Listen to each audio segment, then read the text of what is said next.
I'm going to start us off this morning with a video entitled, Why We Do Not Trust Ourselves.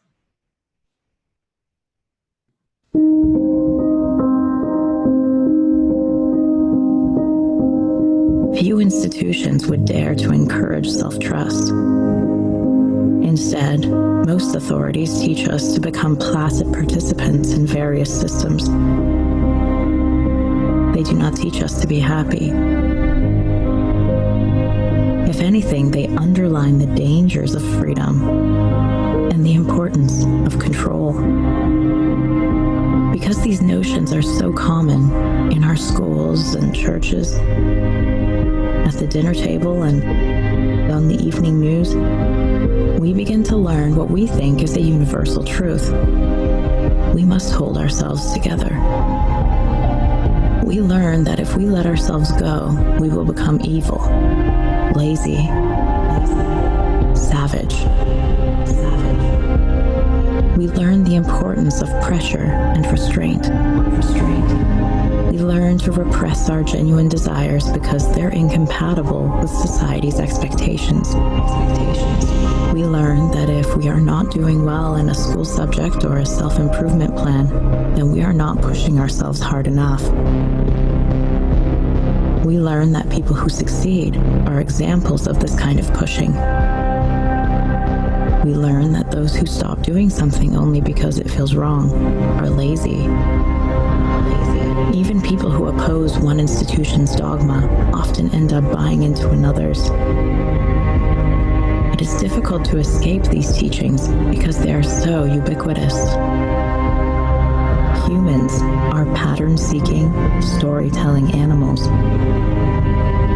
From the world around you, you have learned which patterns to seek and which stories to tell. Your unconscious inner conversation has helped you mimic the people around you rather than understand yourself better. When you learn from a young age to fear, ignore, and suppress parts of your experience, you can only tell half the story. You remain an acquaintance to your reflection instead of an intimate friend.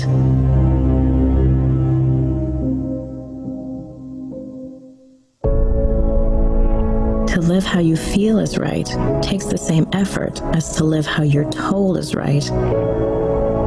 The work is the same. What is different is the reward. No amount of approval and no size of achievement can ever fill the space reserved for your opinion of yourself. Of course, in the real world, we need both. We cannot live only by our own expectations. I wouldn't suggest driving on the opposite side of the road simply because you feel that it's right. Self-trust is not about rebellion, and it's not about hedonism. It's about realizing that all your experiences, your thoughts, your emotions, your dreams are valid. They exist for a reason. Accepting this reality does not require you to believe each thought, act on each emotion, or fulfill each dream. Quite the contrary, embracing each part of your experience gives you the ability to understand it, explore it, and integrate it.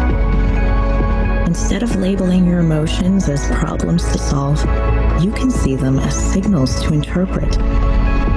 Instead of judging your desires as shameful aberrations, you can learn to meet them in healthier ways. Instead of calling yourself critical names when you cannot build or break certain habits, you can explore your motivations.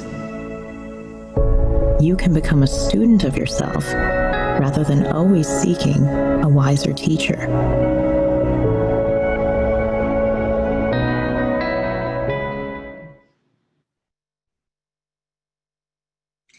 Well, this video, Why We Don't Trust Ourselves, is filled with so many reasons or examples that lead to why we develop mistrust within ourselves. And then it begins to bring us into a call to action.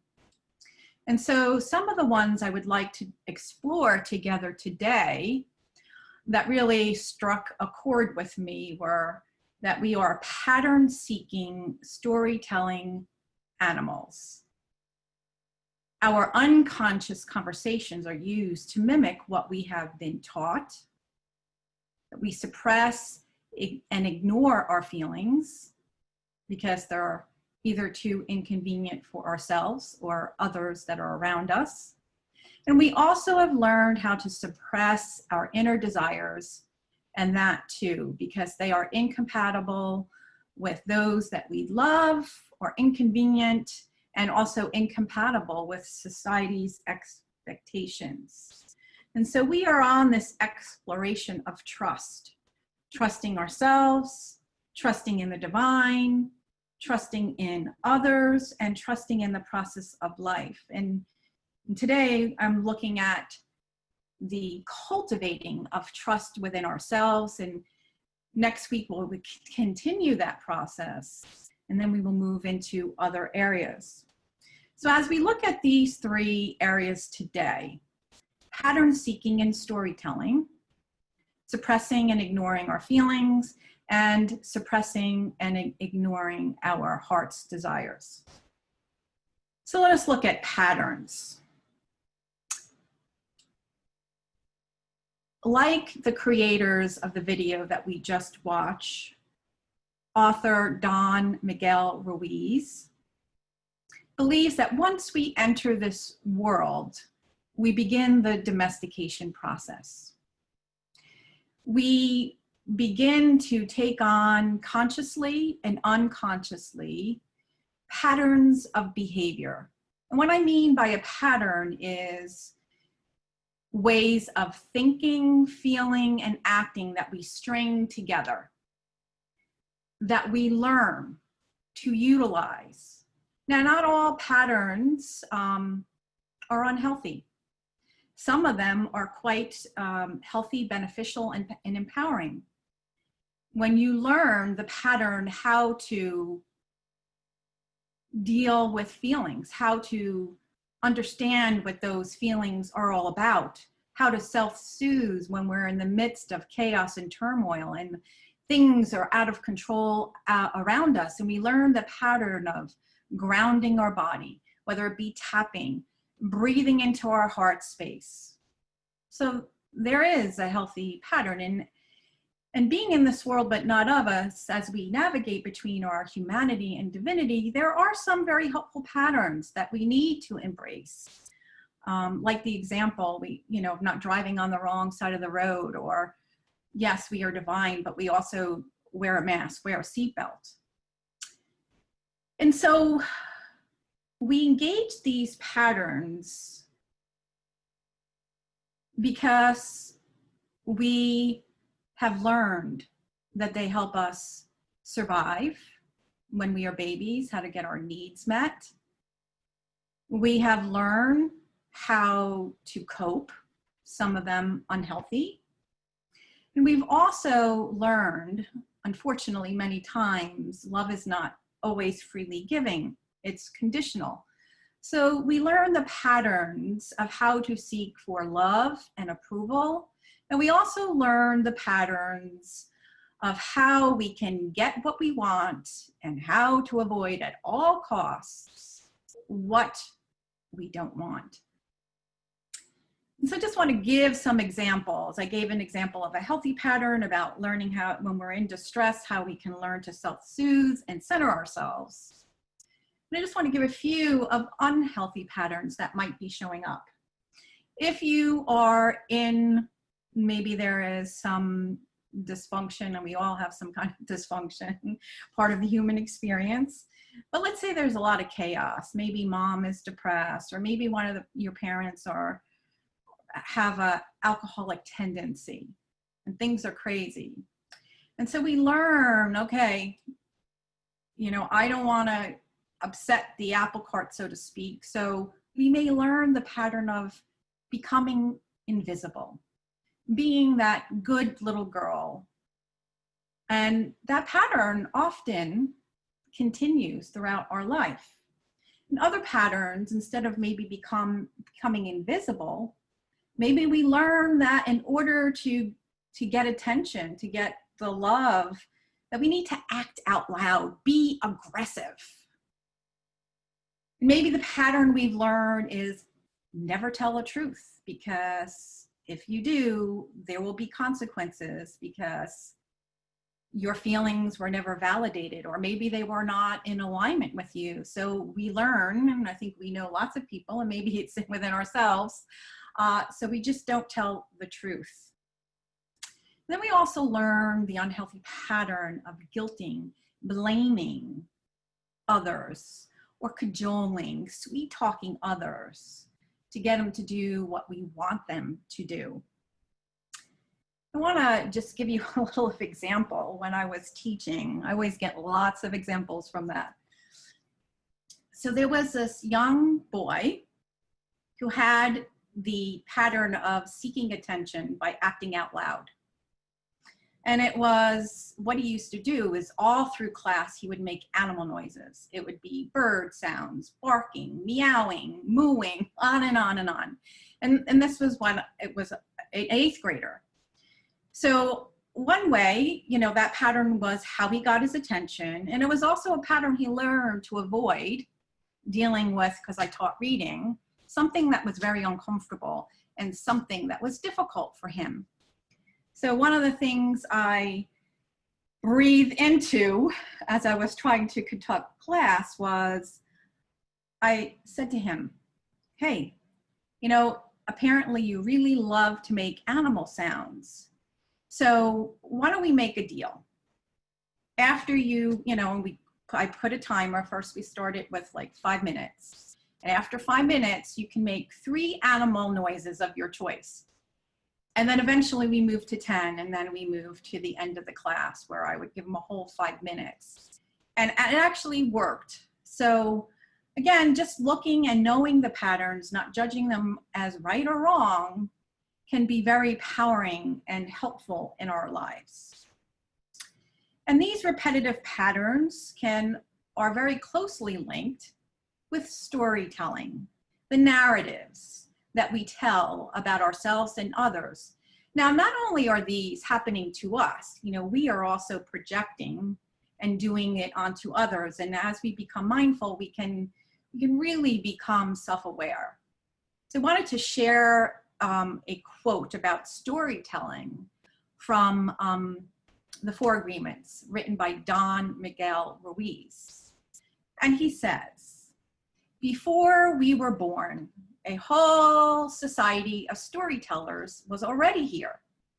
The storytellers who were here before us taught us how to be human. First, they told us what we are, a boy or a girl. And then they told us who we are and who we should or shouldn't be. They gave us a name and told us the role that we should play in their story. Now, not only did they tell us who we should not be, they told us what races were quote unquote privileged and not privileged, what gender was privileged, and so on and so on. And so slowly, these projections and stories, we take on, again, what is the story that we buy into? Who is controlling our narratives? Have we somehow, in the projections, bought into the story that we are too talkative, too shy, too quiet, too bossy, that we could do no wrong, that we are entitled? And we think that the entire world is here to serve us and to give us what we want at all costs. And we also, on the other end of that, can learn to be inferior, that I don't matter, that I'm not worthy, and we play that story out as well. And then we learn the narrative that in order to make possibly mom and dad happy, We need to follow in their footsteps, participate and earn a living by following and working in the family business, when maybe that is not what is up for us, or maybe that's not our heart's desire.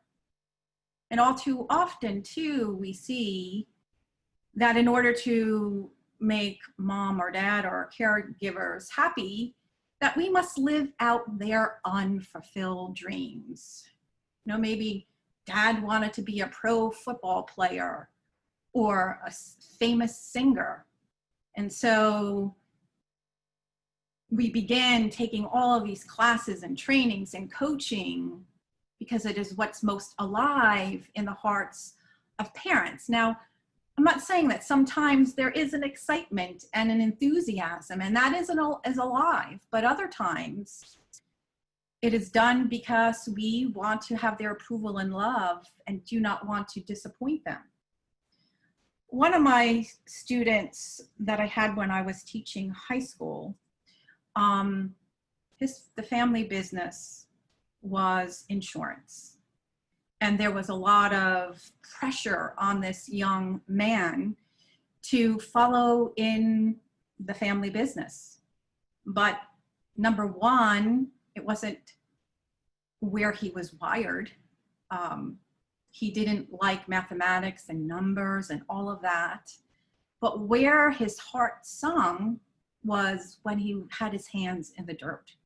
He loved it. So anyway, after some meetings with his parents, and they were offering a vocational program of horticulture, the parents wind up agreeing. And I lost touch with this young man, but at one point when I was still teaching, you know, he used to come back to visit, and he had a horticulture business and landscaping, and he was making probably 3 times as much as I was, but the added benefit was that he was very happy. And so we look at the other area that leads to not trusting ourselves is when we are not in touch with our feelings. So generally speaking, feelings Feelings are our internal communication system that lets us know what is most alive and active within us. It is innate. It is part of our divine perfection. As babies, we learn to follow those sensations and feelings. We automatically cry when we are hungry or if we're in pain. And then eventually, we begin to coo when we are content. And then the giggling, there is nothing more infectious than to be with a baby who is giggling. And it is such a beautiful thing to be in that moment like that baby is so alive and connected to what is going on within them. So what happens? We begin to slowly suppress them. Our feelings are causing either distress or annoyance or uncomfortability first with maybe our caretakers, and then perhaps other people in our life who are significant to us or authority figures. And then generally speaking, society tells us that if you're too sensitive or if you don't wear your feelings on your sleeve because you are weak, you'll never get ahead or be successful. And so somehow or another, again, we believe we must be stoic at all costs and never allow the essence of who we are to be fully experienced in our feelings, and to ask, what is alive? What is this trying to tell me? Because again, they are by divine design, our feelings, and they're there to let us know something. And some examples of that could be when we have moved away from our divinity. We always think it's when we're having feelings of sadness or grief or anger or frustration. It's so easy to look outside ourselves. Yes, sometimes people do act nasty or unhonoring, but the only thing we have power over is our feelings. And so we need to get in touch with them. Our feelings let us know when we ourselves are causing pain and suffering.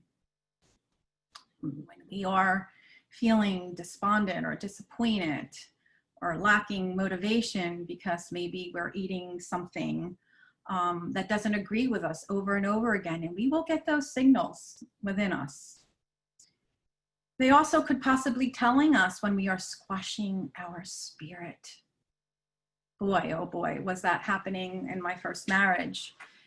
And I was getting sicker and sicker by the moment until I was brave enough to go to counseling. And it also can tell us when our hearts are open or closed. It can tell us when we need to slow down and rest. But often we try to plow through them. I want to share a story with you.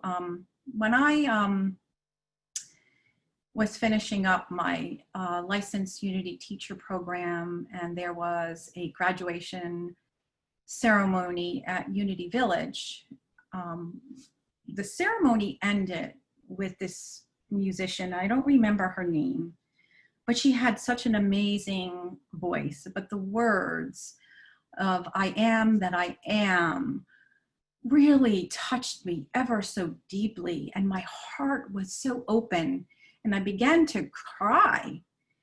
And after the song was over and the ceremony was complete, one of my peers, one of my friends that I went through the program with said, "Oh, I don't do that anymore. I went to therapy. I'm over that. I'm over crying."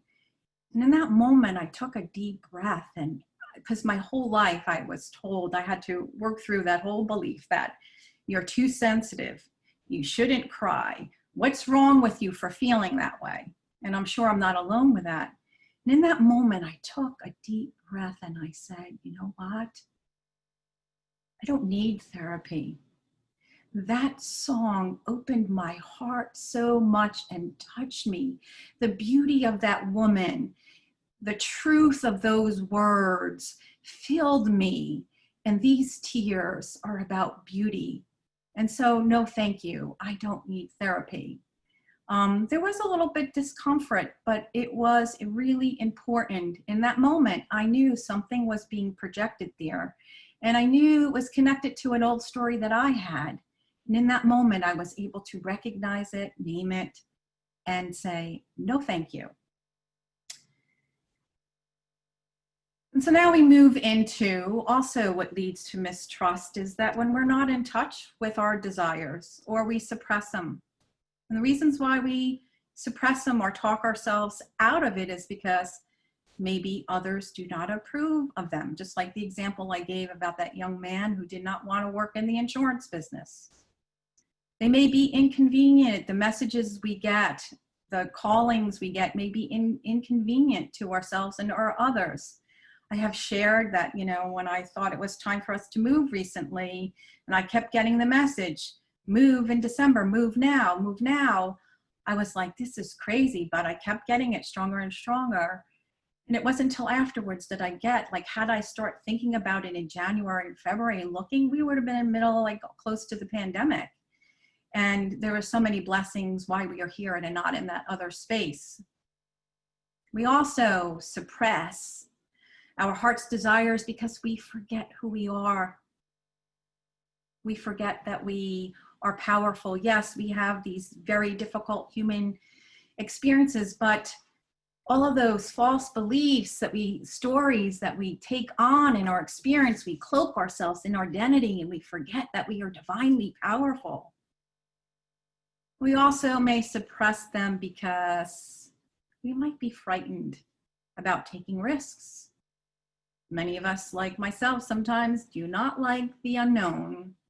And let's face it, growth and stepping into what our heart tells us sometimes that doesn't make sense with the world around us or what we're being told takes a lot of courage.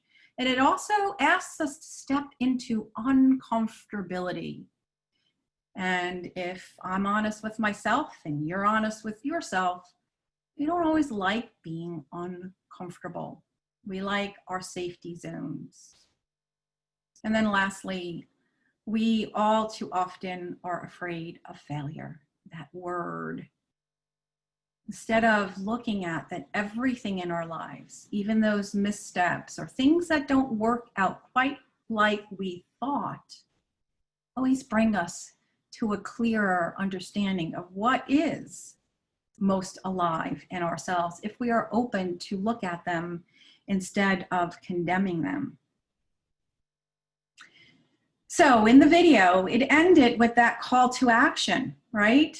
What are we to do? You know, our feelings, our patterns, our storytelling, all of that. And the call to action is to be a student of yourself rather than seeking your answers in someone wiser. Someone out there will tell me just what I have to do. And don't we do that to each other? Now, I'm not saying we don't call people for support and for love and to run things by them. But I'm always mindful when somebody starts litany, you should do this, this, this, and this, and this. Well, okay, listen, but is that true for me? And to be our own student is in an alignment with what Charles Fillmore taught us. And he tells us in Metaphysics 1, well, now it's heart-centered metaphysics, our quest for truth must begin with self-knowledge.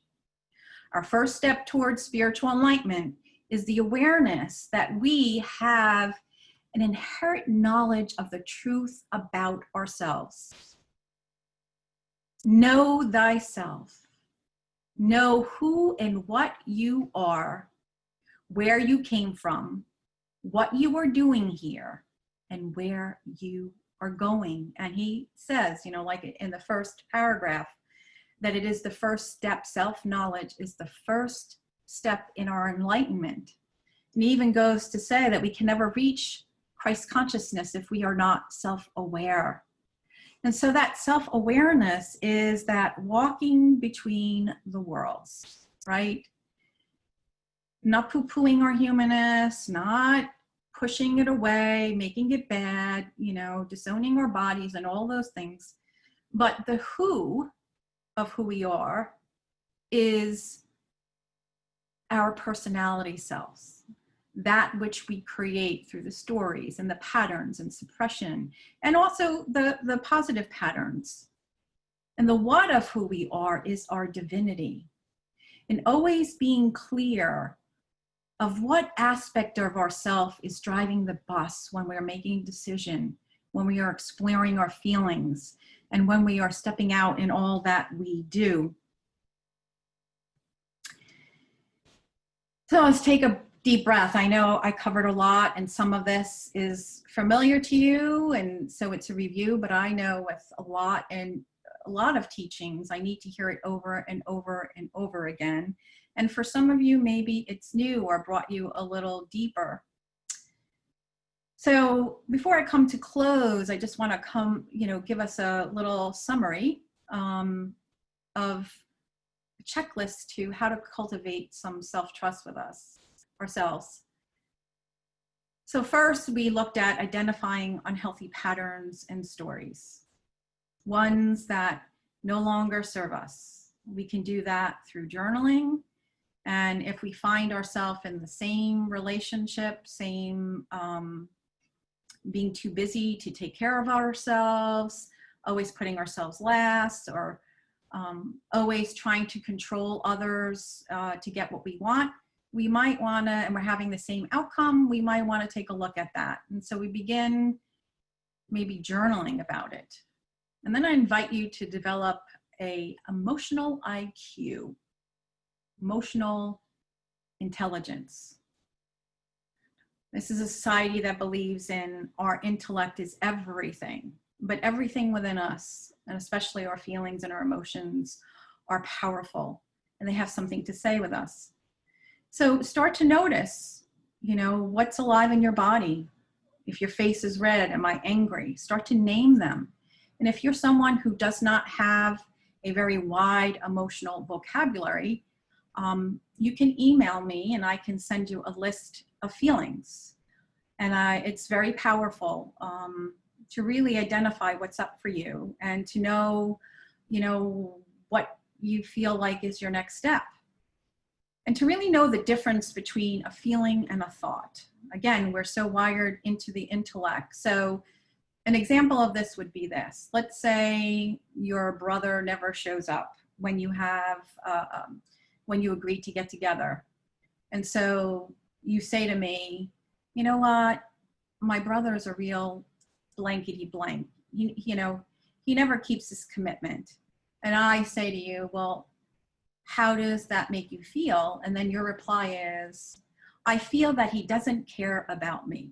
When you have a whole sentence, it is not a feeling, it's a thought. You are making his lateness or not showing up into the story of what you're assigning to it. Who knows what it's about? But a feeling is just one word. I'm angry, I'm disappointed, I'm frustrated.